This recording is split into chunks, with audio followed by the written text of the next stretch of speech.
주 예수 그리스도의 존귀하신 이름으로 2월 2일 아침 예배를 전능하신 하나님 앞에 다같이 기도함으로 드리시겠습니다. 기도하시겠습니다. 하나님 아버지 감사합니다. 오늘 주님 앞에 나와 예배하게 하시고 특별히 이 예배를 통해 하나님의 말씀과 뜻을 깨닫게 하시니 감사합니다. 오늘 주의 말씀을 들을 때에 하나님 마음밭에 하나님의 말씀이 올바르게 새겨지게 하시고 이 말씀으로 오늘 하루도 승리하게 하여 주시옵소서. 감사드리오며 예수님의 이름으로 기도하옵나이다. 아멘. 말씀 보겠습니다. 신명기 17장 14절에서 20절에 있는 말씀 함께 보도록 하겠습니다. 내가 내 하나님 여호와께서 내게 주시는 땅에 이르러 그 땅을 차지하고 거주할 때에 만일 우리도 우리 주의 모든 민족들과 같이 우리 위에 왕을 세워야겠다는 생각이 나거든 반드시 내 하나님 여호와께서 택하신 자를 내 위에 왕으로 세울 것이며 내 위에 왕을 세우려면 내 형제 중에서 한 사람을 할 것이요 내 형제 아닌 타국인을 내 위에 세우지 말 것이며 그는 병마를 많이 두지 말 것이요 병마를 많이 얻으려고 그 백성을 애굽으로 돌아가게 하지 말 것이니 이는 여호와께서 너희에게 이르시기를 너희가 이후에는 그 길로 다시 돌아가지 말 것이라 하셨음이며 그에게 아내를 많이 두어 그의 마음이 미혹되게 하지 말 것이며 자기를 위하여 은금을 많이 쌓지 말 것이니라. 그가 왕위에 오르거든 이 율법서의 등사본을 레위 사람 제사장 앞에서 책에 기록하여 평생에 자기 옆에 두고 읽어 그의 하나님 여호와 경외하기를 두며 배우며 이 율법의 모든 말과 이 규례를 지켜 행할 것이라. 그리하면 그의 마음이 그의 형제 위에 교만하지 아니하고 이 명령에서 떠나 좌로나 우로나 치우치지 아니하리니 이스라엘 중에서 그와 그의 자손이 왕 위에 있는 날이 장구하리라. 아멘. 네, 오늘은 신명기 17장 14절에서 20절에 있는 말씀입니다. 오늘 이 말씀에는 하나님께서 이스라엘 백성들이 그 땅을 차지하고 나서 그 땅에서 그 주변에 있는 국가들처럼 우리들도 좀 보이는 왕이 있었으면 좋겠다. 분명 하나님이 통치하시지만 우리 이 땅에 하나님이 통치하시지만 보여지는 왕, 우리 눈에 보이는 왕이 있었으면 좋겠다는 생각이 나거든 이라는 거예요. 하나님이 참 많은 것을 이스라엘 백성들에게 가르쳐 주시고 그들에게 많은 것을 허용해 주셨습니다. 분명 하나님이 통치한다, 하나님의 통치국가, 신정 통치국가로 이스라엘 백성들은 세워졌지만 하나님은 그들의 바람대로 그들의 생각을 허용해 주십니다. 그런데 왕을 세우는데 한 가지 규칙이 있습니다. 18절에 15절에 보니까 반드시 네가 하나님 여호와께서 택하신 자를 네 왕으로 세울 것이다. 중요한 포인트는 뭐냐면 너희들이 왕을 세우고 싶다. 근데 그 왕이 너희들이 눈으로 봤을 때 좀 건장하고 힘도 좋고 너희들의 뜻과 마음과 생각이 맞는 자를 세울 것이다. 안 된다. 안 된다. 이 국가는 내 국가고 내가 세운 국가니까 하나님이 직접 왕을 선택하셔서 세우겠다는 것입니다. 이 말은 무엇을 말하냐면 너희들이 그것을 꿈꾸고 바라고 있지만 이 국가의 진정한 왕은 나야 라는 것을 하나님께서 보여주시는 거예요. 이스라엘 백성들의 최초 1대 왕이 바로 그 사울 왕이었습니다. 하나님께서 선택하셨고 하나님께서 그를 세워주셨죠. 그래서 하나님의 뜻에 따라 온전하게 세워져 가기를 하나님 바라셨습니다. 그러나 사울왕은 하나님의 뜻을 저버리게 되어졌습니다. 오늘 신명기 17장 15절 후반절에 보면 내 위에 왕으로 세울 것이며 내 위에 왕을 세우려면 내 형제 중에서 한 사람을 할 것이요 네 형제 아닌 타국인을 내 위에 세우지 말 것이라. 첫 번째 형제를 세워라. 두 번째 타국 사람을 세우지 말아라. 왜 형제를 세우라고 했는가? 같은 민족을 왜 세우라고 했는가? 하나님과 같은 뜻, 같은 마인드를 가지고 있어야 했기 때문입니다. 이스라엘 백성이라고 하는 특수한 신정 통치 국가를 다른 주변 국가와 동일하게 만들지 않기를 하나님이 원하셨어요. 이들을 장자 국가, 제사장 국가로 만드신 것은 하나님께서 그들을 통해서 내가 존재하고 있으며 이들이 얼마만큼 나의 통치에 잘 순응하는지 이 땅에 있는 사람들에게 보여주기를 원하셨던 것이죠. 그런데 그들은 하나님의 뜻이 아니라 자신의 뜻, 자신의 방식으로 살아가기를 더 원했던 것이었습니다. 그래서 구약 성경의 말로가 어떻게 되냐면 이스라엘은 멸망하게 되어진다는 것입니다. 하나님은 왜 그렇게 강조하셨다고요? 바로 하나님의 뜻을 실현시키는 왕을 필요로 했던 것이었습니다. 더욱이나 하나님은 왕이 없을 때는 사사를 세우셔서 그 사사가 일어나서 하나님의 사명을 감당하고 또다시 사라지는 이러한 일을 반복하셨지 보여지는 왕으로서 계속 세워지는 것은 하나님은 원치 않으셨던 것입니다. 그러면 그렇게 왕을 세웠는데 그 왕이 어떠한 태도로서 국정을 운영해야 되는 것인가? 첫 번째는 16절에 보니까 병마를 많이 두지 말 것. 병마가 유명한 국가가 바로 애굽 땅이거든요. 애굽 땅으로 다시 돌아갈까봐 하나님은 병마를 많이 두지 말라라고 말씀하셨습니다. 병마는 또 그 병마가 많으면 많을수록 당시에는 이 국방력도 강해지기 때문에 너희들이 또다시 애굽으로 돌아가지 않도록 병마를 많이 두지 말라는 것입니다. 사실 이스라엘 백성들이 전쟁할 때 하나님의 말씀에 순종하면서 전쟁을 했거든요. 하나님의 뜻에 따라. 그러니까 이스라엘 백성들이 승리를 한 거지 어떤 군사력이 좋아서 이스라엘 백성들이 승리한 것은 아니라는 것입니다. 그리고 두 번째는 하나님께서 17절에 보니까 그에게 아내를 많이 두어 그의 마음이 미혹되게 하지 말 것. 하나님은 아내를 많이 두지 말라는 것입니다. 한 남자가 한 아내, 여자를 사랑해야지 이 여자 저 여자 다 사랑해서 그 여자를 다 드리지 말라는 거예요. 그런데 이스라엘의 3대 왕이었던 이 솔로몬 왕은 주변 국가와 화친을 맺기 위해서 주변 국가의 딸들과 이 약혼을 많이 했었죠. 그래서 그들을 이 궁안으로 드리고 그래서 많은 세금을 걷게 하는 정말 그때부터 이스라엘 백성들의 이스라엘이라고 하는 국가가 삐그덕거리기 시작했던 것을 우리들은 볼 수가 있습니다.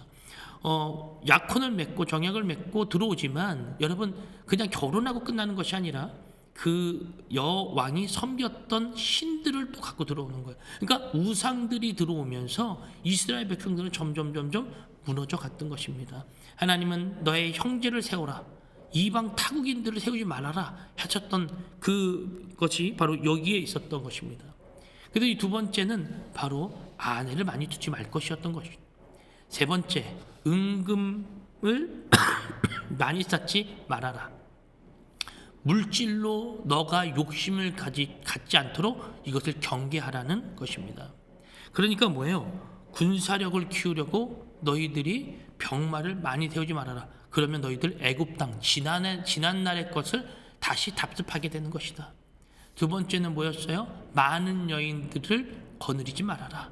세 번째는 뭐였습니까?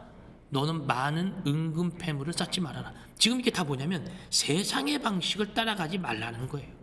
하나님이 지켜주시는 신정 통치국가의 진정한 왕은 여호와 하나님이시니까 너희들은 여호와 하나님을 따라가야지 세상의 방식처럼 군사력을 확대하고 키워내고 이전의 삶으로 돌아가려고 하는 그런 스탠스를 갖추지 말 것.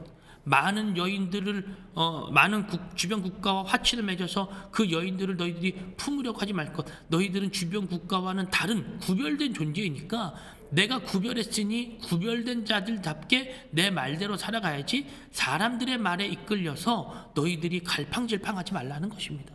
세 번째는 또 뭐였습니까? 은금 패물을 많이 쌓아서 주변 국가의 왕들처럼 타락하지 말라는 거예요. 이렇게 세상의 방식을 따라가지 않을 것을 하나님은 요구하셨습니다. 그러면 이렇게 세상의 방식을 따라가지 않으려면 어떻게 해야 될까요? 바로 아래 구절에 나오는데 18절 보겠습니다. 그가 왕위에 오르거든 율법서의 등사본을 레위 사람 제사장 앞에서 책에 기록하여 평생에 자기 옆에 두고 읽어 그의 하나님 여호와를 경외하기를 배우라. 평생에 뭐를 배우는 거예요? 율법서를 읽고 배우는 거예요. 자기 주변에 두라는 거예요. 여러분 이스라엘의 왕이 된 사람은 하나님의 말씀을 사모하는 자여야 했다는 것이죠. 하나님의 말씀을 사모하지 않으면 어떻게 돼요? 무너지는 것입니다. 이스라엘이 남북으로 나뉘어집니다. 모든 왕들이 다 어떻게 살아갑니까? 자신의 소견에 오른 대로 살아가는 거예요. 자신의 뜻대로 살아가는 거예요. 왕위에 오르니까 아까 말했던 그 세 가지가 다 걸리는 것입니다.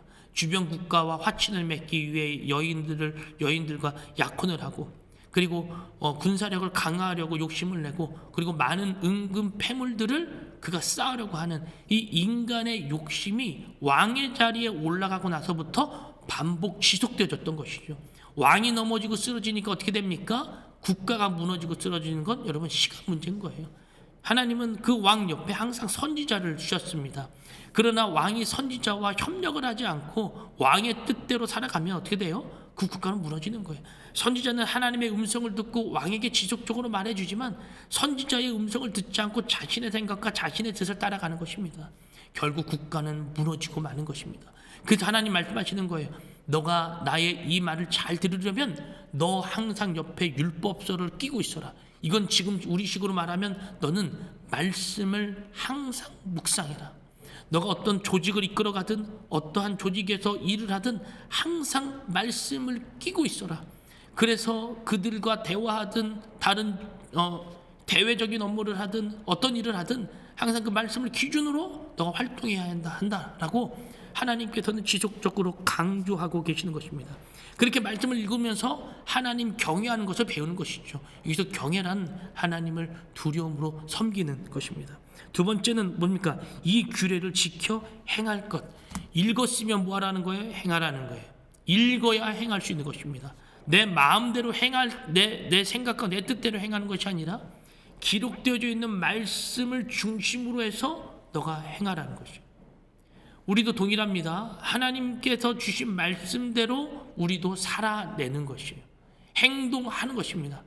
내 마음대로, 내 본성에, 내 뜻에 따라 행동하는 것이 아니라 말씀에 기록된 것을 실천하는 것, 이것이 바로 우리의 행동이 되어야 할 줄로 믿습니다. 그렇게 하나님의 말씀을 따라가면 어떻게 된다고 합니까? 20절에 보니까 그리하면 그의 마음이 그의 형제 위에 교만하지 아니하고 이 명령에서 떠나 좌로나 우로나 치우치지 아니할 것이다. 뭐가 안 된다는 거예요? 먼저 교만하지 않는다라는 거예요. 여러분, 높은 명예와 높은 지위를 가지면 어떻게 될까요? 사람이 교만해집니다. 이 교만은 계속해서 자라나요. 교만이 성장하면 여러분, 겸손은 축소되어집니다. 그러나 겸손이 성장하면 교만이 축소되어지는 거예요. 여러분, 이것은 우리 안에 당연한 일입니다. 하나님은 우리가 겸손하기를 원하시지 우리가 교만한 것을 원치 않으시는 하나님이라는 거예요. 겸손, 그 겸손을 표본으로 보이셨던 분이 바로 예수 그리스도셨습니다. 예수님은 하나님의 말씀을 따라가는 것을 몸소 실천하여 보여주셨던 것이죠. 그래서 그분의 삶과 그분의 말씀을 따라가는 것은 여러분 당연한 것입니다. 우리가 이 땅을 살아가면서 예수 그리스도의 가르침을 따라간다, 말씀을 읽고 따라간다, 여러분 그것은 당연한 거예요. 그래야 교만해지지 않습니다. 그래야 하나님 앞에서 온전하게 하나님의 뜻을 실천할 수가 있는 거예요. 말씀을 따라가니까 어떻게 된다고요? 또 좌로나 우로나 치우치지 않는다. 왜 좌로나 우로나 치우친다고 합니까? 좌로나 우로나 치우치는 건 나의 생각을 따르기 때문이에요. 나의 생각은 상황과 환경에 따라 이렇게 할까 저렇게 할까 갈팡질팡합니다. 그러나 기록된 말씀은 하나님의 말씀으로서 우로나 좌로나 우로나 치우치는 것이 아니라 오직 하나님의 말씀을 따라가는 일에 매진할 수 있게 되는 아주 정도의 길을 우리들에게 제시하신다는 것입니다. 그러니 여러분, 하나님의 말씀을 따라가는 건 당연한 거예요. 이스라엘 백성들에게 왕이 세워진다? 여러분, 당연히 그들의 뜻이었습니다. 하나님은 원치 않으셨던 것이지만 그래도 너희들이 세워지기 원한다라면 내가 세운 왕을 세워야 된다. 말씀을 마무리합니다. 여러분, 우리가 어떠한 조직을 이끌어가든 어떠한 대외 업무를 하든 여러분 거기 항상 하나님은 말씀하고 계십니다. 내가 이끌어갈 거다. 하나님 본인이 이끌어가시는 하나님의 절대적 주권적인 사역에 우리들이 순종하며 굴복해야 하는 이유는 하나님이 택한 백성, 택한 자는 하나님이 하나님의 뜻대로 말씀대로 인도해 가신다는 거예요. 여러분, 불안해하지 마시고 그 말씀에 순종함으로 하나님의 말씀을 받들어 순종하며 따라가는 우리의 삶이 되어지기를 주의 이름으로 축복합니다. 기도하겠습니다. 아버지 하나님 감사합니다. 하나님의 말씀이 여기 있습니다.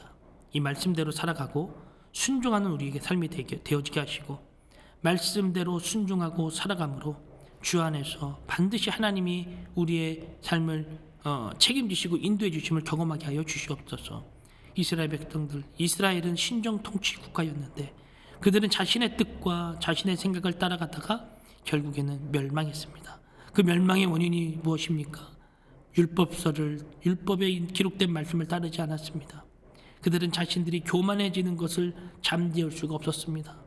그들은 하나님이 싫어하시는 많은 여자를 드리고 또 은금 패물을 사랑했으며 또 그들이 하나님 앞에서 죄악을 저질렀습니다.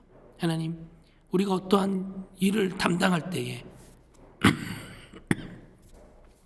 하나님의 말씀과 뜻을 올바르게 따라갈 수 있도록 우리에게 그 말씀을 온전하게 따라갈 수 있도록 하나님 힘과 능력을 더하여 주시옵소서. 그래서 말씀을 기준으로 하여 좌로나 우로나 치우치는 우리의 생각이 아니라 오직 말씀을 기준으로 하나님의 뜻을 따라가는 우리의 삶이 되게 하여 주시옵소서. 감사드리며 예수님의 이름으로 기도하옵나이다. 아멘.